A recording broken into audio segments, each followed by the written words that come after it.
पश्चिम बंगाल के सिंचाई मंत्री मानस भुइयां नवनिर्मित सड़क और दुर्गापुर बैराज की स्थिति का निरीक्षण करने आज शुक्रवार को दुर्गापुर पहुंचे। शुक्रवार सुबह से दुर्गापुर बैराज से छोड़े जाने वाले पानी की मात्रा में फिर से काफी वृद्धि कर दी गई है। आज सुबह 10 बजे तक 43,750 क्यूसेक पानी छोड़ा जा रहा है। पानी छोड़े जाने से निचले दामोदर घाटी में बाढ़ का खतरा पैदा हो गया है। राज्य के सिंचाई मंत्री मानस भुइयां ने इसके लिए झारखंड के तेनुघाट बांध के अधिकारियों को जिम्मेदार ठहराया है। शुक्रवार को जब मंत्री दुर्गापुर बैराज का निरीक्षण करने पहुंचे तो बैराज के लॉक गेट से तेज धारा में पानी निकल रहा था। मानस भुइयां ने कहा, तेनुघाट से पानी छोड़े जाने के मुद्दे पर कतई नियंत्रण नहीं किया जा सकता। पश्चिम बंगाल की मुख्यमंत्री ममता बनर्जी ने खुद इस मामले में हस्तक्षेप किया है, लेकिन तेनुघाट पर नियंत्रण अभी तक नहीं किया जा सका है। हम नहीं चाहते कि राज्य में बाढ़ आए लोग खतरे में रहे। इस बीच दक्षिण बंगाल में कई जगहों पर बाढ़ की स्थिति पैदा हो गई है। दुर्गापुर बैराज के ऊपर के सड़क का हाल ही में जीर्णोद्धार किया गया था। पानी छोड़े जाने की स्थिति की जांच करने के बाद पश्चिम बंगाल के सिंचाई मंत्री मानस भुइयां ने खुद ब्रिज के ऊपर के सड़क का निरीक्षण भी किया। नवनिर्मित सड़क पर कई जगहों पर पानी जमा हो गया था। कई जगहों पर सड़क के बीच में लगे गार्डर पर लगी रबर सील क्षतिग्रस्त हो गई थी।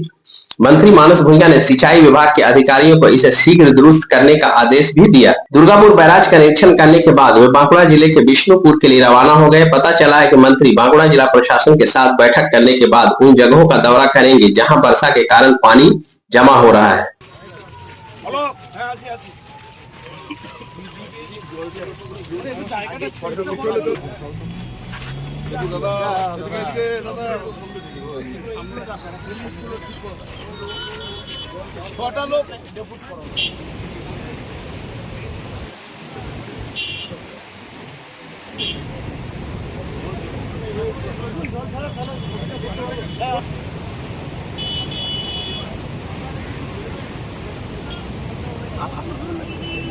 আপনি একটু সরে যান না। আচ্ছা আচ্ছা ওনাকে এরকম বলি স্যার স্যার স্যার এখন সরে দিতে হবে, এরপর ওনাকে ডিস্টার্ব করতে হবে। মানে এই কি করে কারেন্ট করতে পারে ও শুধু সারাদিনে আমি দেখে আসবে আর কেউ না কোনো প্রবলেম করছে কি না প্রচুর মানে প্রবলেম করছে না স্যার, এটা জলটা বেরিয়ে যাচ্ছে পিছিয়ে না পিছিয়ে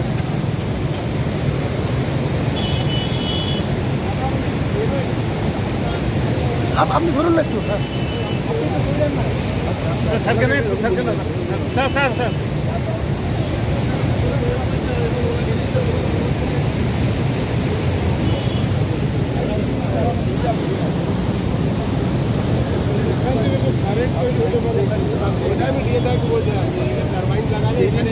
স্যার পরের দিন এই জল হয়ে গেল একদিন দিনে হলে আর আমরা করতে পারতাম না, এতটাই একদম রেগুলার যোগাযোগ দেখছি, নিজেরা স্পটে যাচ্ছি, আপনার চিন্তা একদম সেভাবে ডিভিজিআরসির সঙ্গে যোগাযোগও রাখছি। মাথার উপরে আপনি আছেন, দেবাশিসবাবু আছেন, স্যার আমরা একদম রাখছি। 15 সাল থেকে কোনো সাহায্য পাইনি। মুখ্যমন্ত্রী মমতা বন্দ্যোপাধ্যায়ের নিজস্ব আর্থিক ক্ষমতায় 21,000 কোটি টাকা নিয়ে যাত্রা শুরু করেছিলেন 11 সাল। এখন আমরা 1,12,500 কোটি, 1,12,500 crore অন রেভিনিউ। যেটুকু টাকা সংগ্রহ করতে উনি পারছেন সেই টাকা দিয়ে কাজ করছেন। একটা নয় পয়সা কেন্দ্রীয় সরকার দেয়নি। আমরা প্রত্যেকটা বিষয়ে নজর রাখছি, আস্তে আস্তে করব। আমরা কোনো মতেই চাই না কোনো লোক বন্যার কবলে পড়ুক। Bardhaman, Hooghly, Howrah and its adjacent portion, আমাদের প্রার্থনা যে বন্যাটা যেন না হয়। কিন্তু একটা জিনিস মনে রাখবেন, আমরা 1.5 মাস এই জলটা আটকে রেখেছিলাম। এখন আমাকে মেজর ওয়েতে আস্তে আস্তে ছাড়তে হচ্ছে। সেটার সঙ্গে কোপ আপ করে আমাকে how we can contain the force and volume of water, সেটা আমাদের বিজ্ঞানীরা, ইঞ্জিনিয়াররা, প্রশাসন, everyone is working on that. সবাই মিলে আমরা চিন্তার মধ্যে আছি, করছি। আমরা এক নম্বর গেটটা ভেঙে গেছিল 2016 সালে ভেঙে গেছিল, তারপরে আবারও এখন বসে গেছে। আমরা সবটাই লক্ষ্য রেখেছি, আমরা একটু স্টেবল পজিশনে এলে সবগুলোই চেক আপ করব। একটা অভিযোগ পাল্টা অভিযোগ চলে, তো তারা যে বলে যে CWC তে রাজ্য সরকারের প্রতিনিধি আছে, তো এটা ভাই এই বিতর্কটা এখানে করছি না। আজকে আমি দেখতে এসেছি এই ব্রিজটা কতটা আমরা করতে পেরেছি। 1 মে আমরা এটা শুরু করেছিলাম, 15 জুন শেষ করেছি। মাঝখানে 6 দিন বৃষ্টির জন্য একটু কষ্ট হয়েছে আমাদের কাজে। আরও টুকটাক কাজ বাকি আছে, সেগুলো হয়ে যাবে। হায়দ্রাবাদ থেকে ওই যে রাবার সিল আসছে, ওগুলো করে দেবো, কংক্রিটের জায়গাগুলো। আর আমরা 1.5 মাস জলটা আটকে রেখেছিলাম দুর্গাপুর ব্যারেজে।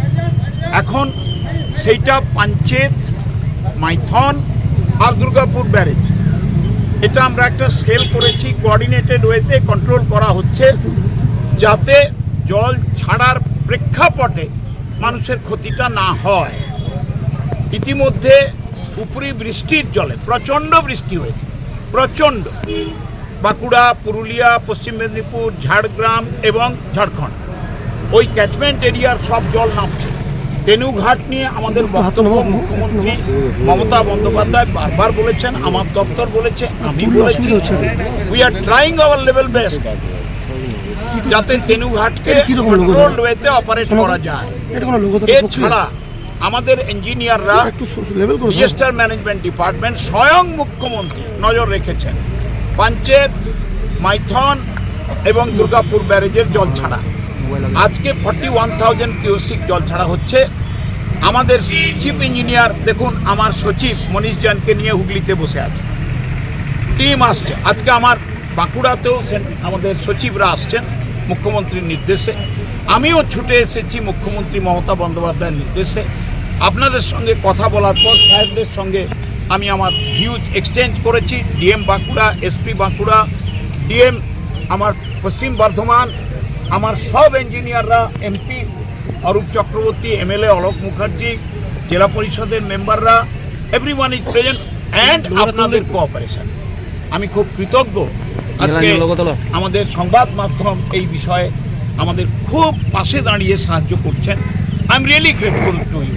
আপনাদেরও অনুরোধ করি, যখনই কোনো খবরাখবর পাবেন আমাদের সংশ্লিষ্ট ইঞ্জিনিয়ারদের জানিয়ে দেবেন, আমাকেও ফোন করতে পারেন।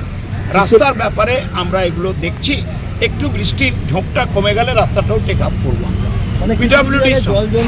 পিডব্লিউডির সঙ্গে আমরা টেক আপ করে ওই যে সাইডের যে রাস্তাটা প্রবলেম আছে, গতটত হয়ে গেছে, সেটা দেখা হবে। আমি ডিএম সাহেবদের কাছে অনুরোধ করেছি, এসপি সাহেবদের কাছে, এরা যদি সাহায্য না করতো এই স্টিপুলেটেড পিরিয়ডের মধ্যে আমরা কাজ করতে পারতাম না। সবই মুখ্যমন্ত্রী উপর থেকে দেখছেন। আমরা একটা অর্কেস্ট্রেটেড ওয়েতে, কোঅর্ডিনেটেড ওয়েতে, প্রশাসন, সেচ দপ্তর, পুলিশ প্রশাসন, সেচ দপ্তর, জনপ্রতিনিধি, সেচ দপ্তর, আমাদের ইঞ্জিনিয়াররা এবং সর্বোপরি মুখ্যমন্ত্রীর শুভেচ্ছা, আমরা এতটা অবধি করেছি। আপনাদেরও শুভেচ্ছা চাই। আমরা নজর রাখছি প্রতিদিন, 24 ঘন্টা সব কন্ট্রোল রুম খোলা হয়ে গেছে। সেচ ভবনে আছে, রিজিওনাল লেভেলে আছে, ডিভিশনাল লেভেলে আছে, জেলায় আছে, ব্লকে আছে। এখন কি ড্রেজিং এর কথা হয়? যে পরিমাণে জল, আমরা একটা বড় সমস্যা তো ব্যারেজে। কেন্দ্রীয় সরকারকে আমরা গত 12 বছর ধরে বলে আসছি যে ড্যামগুলোর ক্যাপাসিটি কমে গেছে, সিলটেশন হয়েছে, তাই না? ধরুন এই যে ব্যারেজটা দেখছেন 435 ফুট অবধি, সেটা করা যায়, কারণ আরো বেশি করা যেত যদি নিচের বালি না থাকতো। এইটা কেন্দ্রীয় সরকার বারে বারে দেখছি করছে, কিছু করছে না। স্টিল আমাদের মুখ্যমন্ত্রী বারে বারে দিল্লিকে বলেছে, জলশক্তি মন্ত্রককে বলেছে, ডিভিসি অথরিটিকে বলেছেন এবং প্রধানমন্ত্রীকে বলেছেন। আমরা বুঝতেই পারছেন বাংলাকে কিভাবে বঞ্চিত করা হচ্ছে। আমরা অপেক্ষায় আছি।